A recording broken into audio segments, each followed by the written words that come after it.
Estudo Bíblico Ester 9, versos 1 a 32.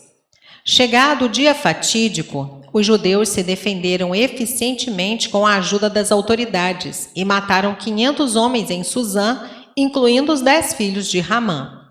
A velocidade na comunicação do correio com ordens claras expressas por um líder apoiado pelo próprio Xerxes ajudou a organizar uma defesa bem-sucedida por parte do povo judeu. Ester obteve permissão para que os judeus se defendessem mais um dia e mais 300 inimigos foram mortos em Suzã. Nas províncias, 75.000 inimigos foram mortos. A festa do Purim foi então instituída através de cartas especiais para a comemoração desse tremendo livramento. Uma segunda carta confirmou a primeira e estabeleceu também um jejum. A grandeza de Mordecai e o seu amor a Israel foram registrados nas crônicas do reino. Verso 1. Em hebraico, no 13º dia do 12º mês, o mês de Adar, do antigo calendário lunar hebraico. O ano foi 473 a.C. Ver também nota em capítulo 2, versos 16. A expressão sucedeu ao contrário indica mais uma inversão irônica e virada de tabuleiro nessa história, mais uma óbvia referência à providência divina. O nome de Deus não apareceu em nenhum momento e ainda assim, mais uma vez, sua mão interveio com poder a favor de seu povo. Verso 2. O terror. Os judeus agora gozavam do favor da corte e Mordecai tinha grande influência junto a potentado Xerxes I. Verso 3. Príncipes. Até as mais elevadas autoridades estavam dispostas a prestar apoio aos judeus, sabendo da atitude do rei a propósito do assunto. Verso 5. Fizeram o que bem quiseram. É enfatizada a extensão da matança, versos 6 a 11, mas também é destacado o fato de que os judeus não saquearam os gentios, verso 10. A recusa dos judeus em saquear faz-nos lembrar que os amalequitas saquearam os judeus, o que levou à morte de Saul. 1 Samuel 15, versos 17 a 19. Esse contraste, capítulo 8 a 11, sugere a propriedade da conduta dos judeus nesse embate com os amalequitas, a despeito da extensão da matança. Versos 7 a 9. Esta lista de nomes é de todos os persas, menos Adalia. Na Bíblia hebraica, cada um desses nomes é escrito em uma linha diferente, uns sobre os outros, formando uma coluna em vertical. Verso 10. No despojo. Não quiseram que houvesse qualquer semelhança entre a ganância de Ramã e do rei, e a justa retribuição defensiva levada a efeito pelos judeus.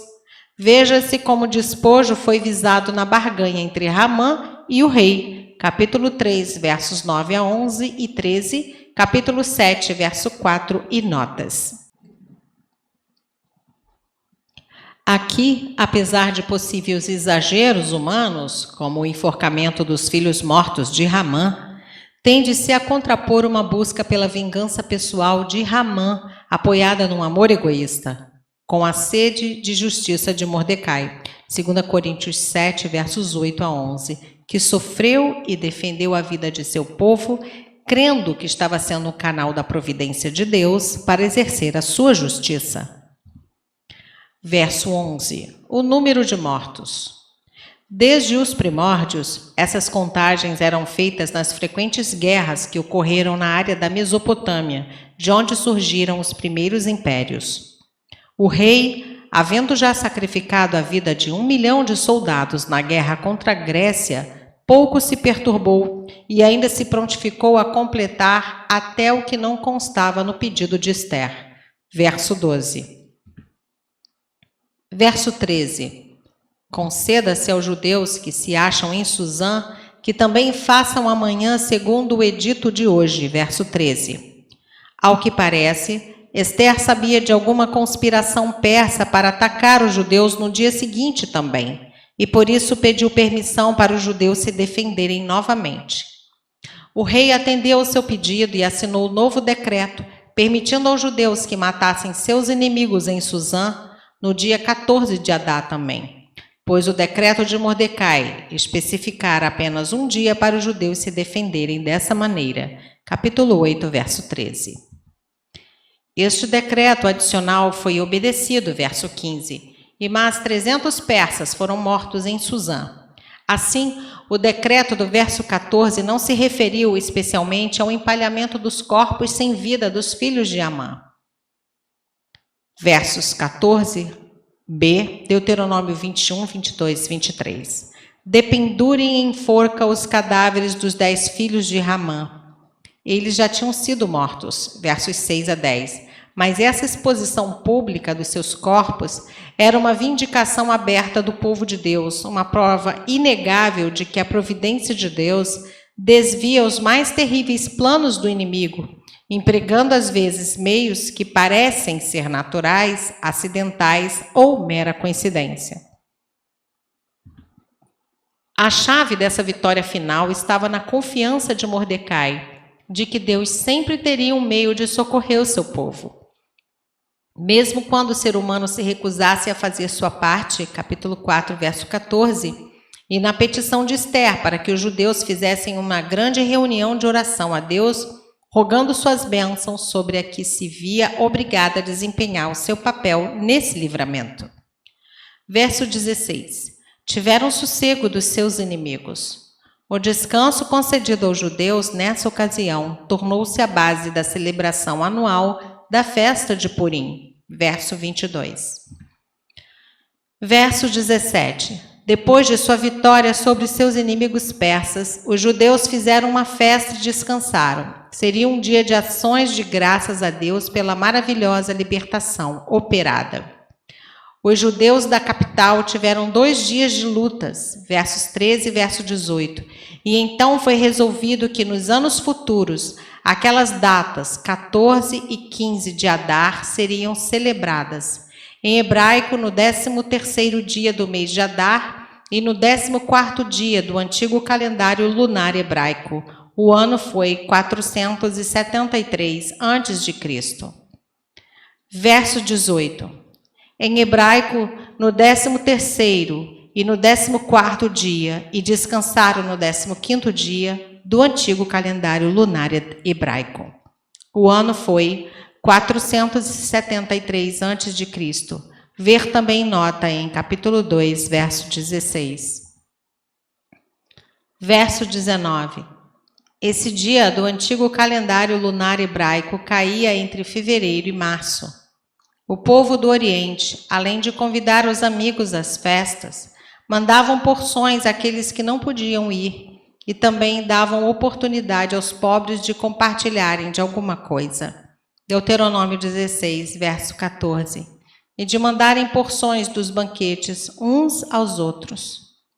A troca de presentes, usualmente sob a forma de alimentos, verso 22, capacitou até os judeus mais pobres se unirem às celebrações.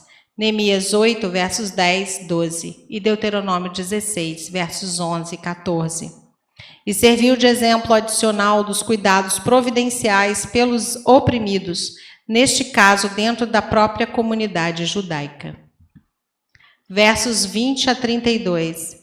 Mordecai forneceu o relato da situação para os judeus em todas as partes do império, marcando uma comemoração religiosa anual, e em seguida emitiu ordens na forma de decreto real para que fosse cumprida. Versos 26 e 27. Purim.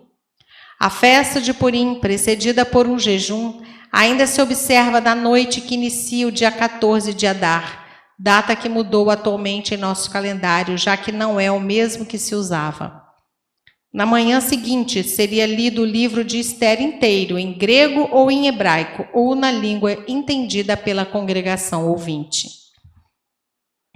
Atualmente, é a festa de caráter mais secular entre os judeus, sem, porém, deixar de ser relacionada à intervenção divina, salvando o seu povo e as ações de graças que se devem prestar a Deus.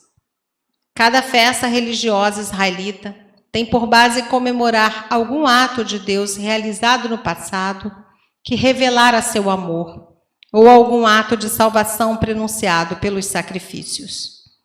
A palavra pur, derivada da língua acádica, significa sorte, capítulo 3, verso 7, e talvez signifique também porção, verso 19. A festa é geralmente conhecida como Festa de Purim, versos 29, 31 e 32. O livro de Esther é lido nesse período. Versos 29 a 32.